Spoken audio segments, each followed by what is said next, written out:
Fred MacMurray, born Frederick Martin.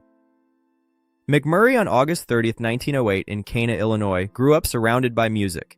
His father, a concert violinist, nurtured a household of artistic exploration, inspiring Fred to develop a deep appreciation for music and performance from an early age.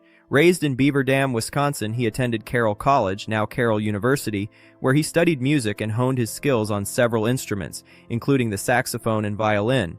Before venturing into acting, Fred performed as a saxophonist with numerous bands, most notably the Gus Arheim Orchestra in the 1930s. His early musical career gave him discipline, timing, and confidence, qualities that would later inform his approach to acting. The exposure to live performance and audience engagement also cultivated the charm and poise that would become his trademark on screen.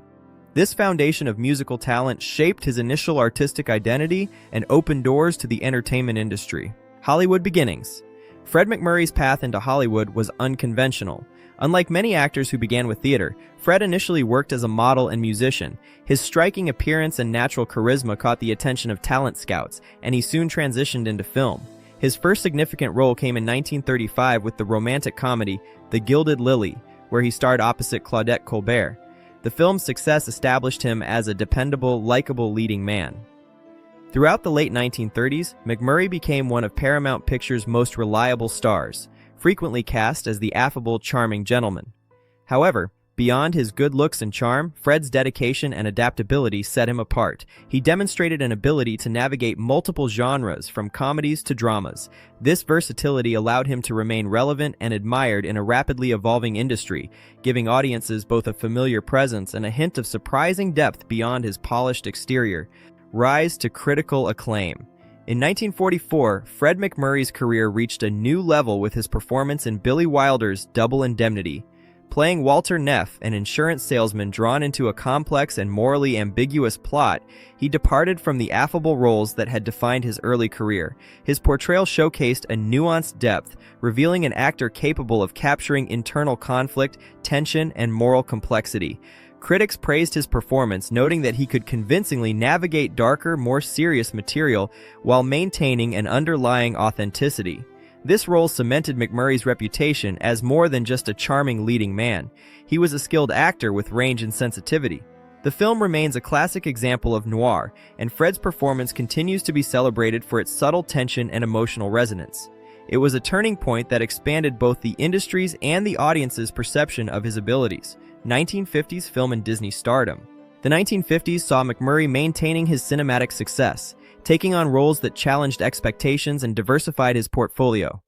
In The Caine Mutiny, 1954, he played Lieutenant Steve Merrick, showcasing his ability to portray leadership and moral struggle under pressure. Around the same time, MacMurray began collaborating with Disney Studios, starring in family-friendly comedies like The Shaggy Dog, 1959, The Absent-Minded Professor, 1961, and Son of Flubber, 1963. These films highlighted a different aspect of his talent, his warmth, humor, and natural connection with family audiences. By bridging adult drama and family entertainment, MacMurray achieved a rare balance that few actors manage. His work with Disney introduced him to a younger generation while solidifying his reputation as an actor who could excel in any environment. These experiences also reflected his professional discipline and consistency, qualities that would become defining features of his career. Second marriage and blended family. Following Lily's death, Fred MacMurray found love again with actress June Haver, whom he married in 1954. Haver, known for her vibrant performances in 1940s musicals, brought warmth and energy to their blended household. She stepped gracefully into her role as a mother to Fred's daughters, and together they adopted 2 additional children. The couple cultivated a stable and loving home in Brentwood, California, and also spent time at their walnut farm in Sonoma County, creating a private retreat away from Hollywood's spotlight.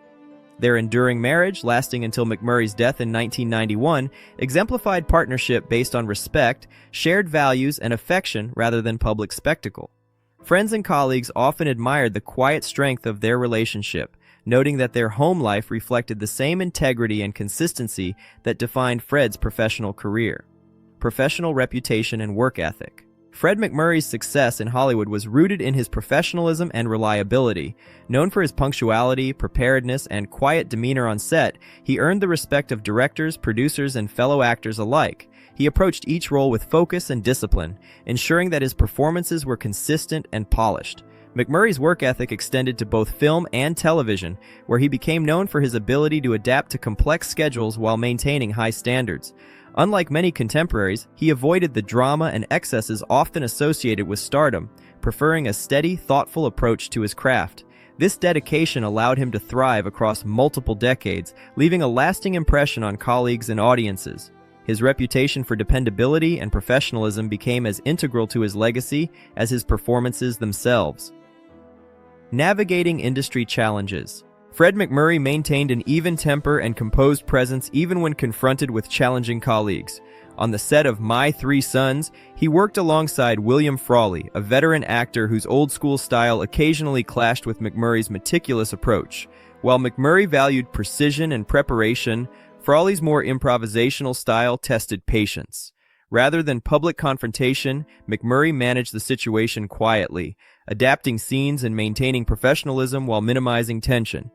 This approach reflected his characteristic balance of tact, discretion, and dedication to the project. By handling differences with calm efficiency, he ensured that the quality of the work remained paramount, setting a professional example for others. His interactions demonstrated his ability to navigate human dynamics with grace and maintain focus on collaborative goals.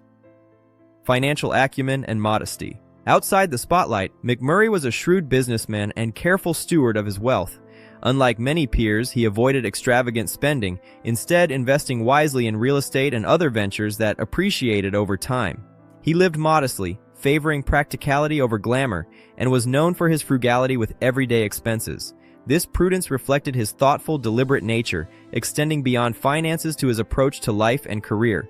Colleagues often admired his ability to balance success with simplicity, noting that he prioritized family, stability, and meaningful investments over fleeting fame. MacMurray's financial acumen allowed him to enjoy a comfortable, secure life while remaining grounded and focused on the elements of work and home that mattered most. Health challenges and resilience. Fred MacMurray faced significant health challenges later in life, including throat cancer, a stroke, and leukemia. Despite the severity of these conditions, he approached each obstacle with courage and determination. Intensive therapy allowed him to regain mobility and speech after a debilitating stroke, demonstrating resilience and perseverance. Even as his health declined, he maintained dignity, continuing to engage with family and navigate life with grace. These experiences highlighted his inner strength, mirroring the discipline and focus that defined his professional career. His ability to face adversity calmly and persistently earned admiration from those close to him, reflecting a lifetime of resilience cultivated through both personal and professional challenges. Legacy and lasting impact. Fred MacMurray passed away on November 5, 1991, at the age of 83, leaving behind a remarkable legacy of film, television, and personal integrity. From his early musical roots to his iconic roles in film noir, Disney comedies, and family television, he demonstrated versatility, professionalism, and warmth. His personal life, defined by devotion to family and enduring partnerships, complemented his public persona, revealing a man of integrity and depth. MacMurray's work ethic, financial prudence, and quiet resilience set an example for both industry peers and audiences. Today, he is remembered not only for the roles he played on screen, but also for the character, discipline, and humanity he embodied throughout his life. His story continues to inspire as a model of balance, dedication, and grace.